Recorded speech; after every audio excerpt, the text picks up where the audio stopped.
شروع اللہ کے نام سے جو بڑا مہربان نہایت رحم والا ہے۔ جو چیز آسمانوں میں ہے اور جو چیز زمین میں ہے سب خدا کی تسبیح کرتی ہے، اسی کی سچی بادشاہی ہے اور اسی کی تعریف لامتناہی ہے اور وہ ہر چیز پر قادر ہے۔ وہی تو ہے جس نے تم کو پیدا کیا، پھر کوئی تم میں کافر ہے اور کوئی مومن، اور جو کچھ تم کرتے ہو خدا اس کو دیکھتا ہے۔ اسی نے آسمانوں اور زمین کو مبنی بر حکمت پیدا کیا، اور اسی نے تمہاری صورتیں بنائیں اور صورتیں بھی پاکیزہ بنائیں، اور اسی کی طرف تمہیں لوٹ کر جانا ہے۔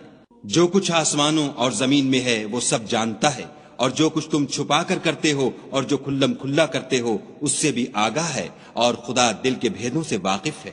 کیا تم کو ان لوگوں کے حال کی خبر نہیں پہنچی جو پہلے کافر ہوئے تھے تو انہوں نے اپنے کاموں کی سزا کا مزہ چکھ لیا، اور ابھی دکھ دینے والا عذاب اور ہونا ہے۔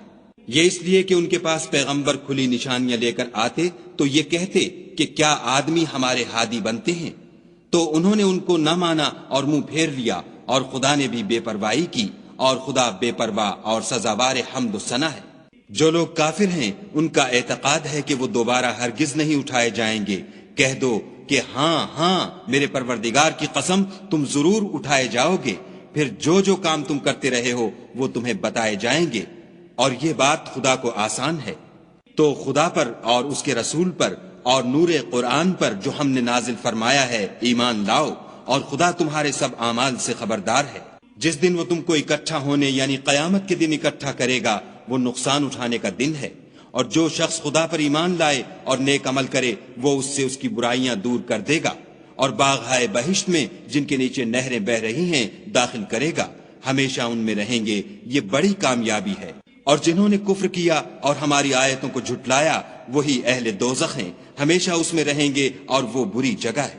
کوئی مصیبت نازل نہیں ہوتی مگر خدا کے حکم سے، اور جو شخص خدا پر ایمان لاتا ہے وہ اس کے دل کو ہدایت دیتا ہے، اور خدا ہر چیز سے باخبر ہے۔ اور خدا کی اطاعت کرو اور اس کے رسول کی اطاعت کرو۔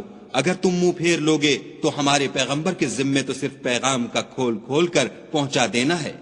خدا جو معبود برحق ہے اس کے سوا کوئی عبادت کے لائق نہیں، تو مومنوں کو چاہیے کہ خدا ہی پر بھروسہ رکھیں۔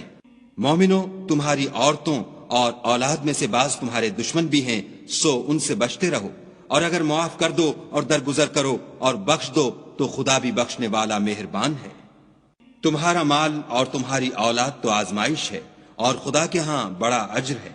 سو جہاں تک ہو سکے خدا سے ڈرو، اور اس کے احکام کو سنو اور اس کے فرما بردار رہو، اور اس کی راہ میں خرچ کرو، یہ تمہارے حق میں بہتر ہے۔ اور جو شخص طبیعت کے بخل سے بچا دیا گیا تو ایسے ہی لوگ راہ پانے والے ہیں۔ اگر تم خدا کو اخلاص اور نیت نیک سے قرض دو گے تو وہ تم کو اس کا دو چند دے گا، اور تمہارے گناہ بھی معاف کر دے گا، اور خدا قدر شناس اور بردبار ہے، پوشیدہ اور ظاہر کا جاننے والا، غالب اور حکمت والا۔